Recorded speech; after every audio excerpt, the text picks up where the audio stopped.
শরীফ ওসমান হাদির চিকিৎসার শেষ খবর জানাতে রাজধানীর এভারকেয়ার হাসপাতাল থেকে সরাসরি যুক্ত হচ্ছেন সহকর্মী এইচ.এম. মেহেদী জামান।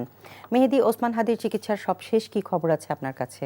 টিলেব যেটি বলছিলেন তার যে মাথায় গুলি লেগেছে সেই গুলি কিন্তু পরিপূর্ণভাবে অপসারণ করা যায়নি, কারণ এমন একটা জায়গায় মস্তিষ্কের গুলিটি রয়েছে, সেখান থেকে খুবই ঝুঁকিপূর্ণ। চিকিৎসকরা সেই জায়গাটার কথা বিবেচনা করছেন যে তার যেহেতু এখন পর্যন্ত সবশেষ সিটি স্ক্যানও তার ব্রেনে পানি জমার তথ্য রয়েছে, তো সব কিছু মিলিয়ে তারা তাকে নিয়ে খুব যে আশাবাদী হচ্ছেন ব্যাপারটা এমন না। তবে তারা সর্বাত্মকভাবে চেষ্টা করছেন, যেহেতু মেডিকেল বোর্ড গঠন করা হয়েছে, দুপুরে মেডিকেল বোর্ডের পক্ষ থেকে চিকিৎসকরা যেই কথা বলেছেন সেটি আসলে সবশেষ তথ্য।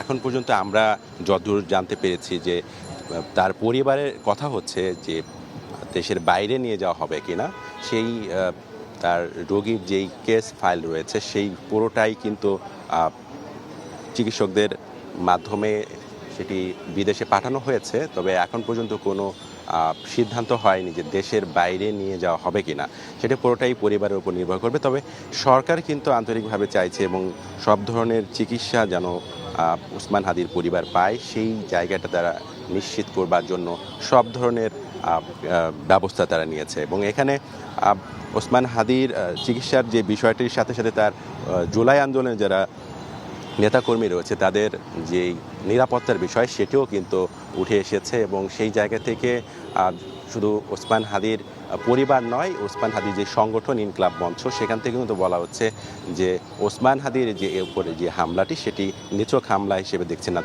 তারা চাইছেন যে তার চিকিৎসাটি পরিপূর্ণভাবে হবে এবং তিনি দ্রুতই ফিরে আসবেন, এমনটা প্রত্যাশা করছেন।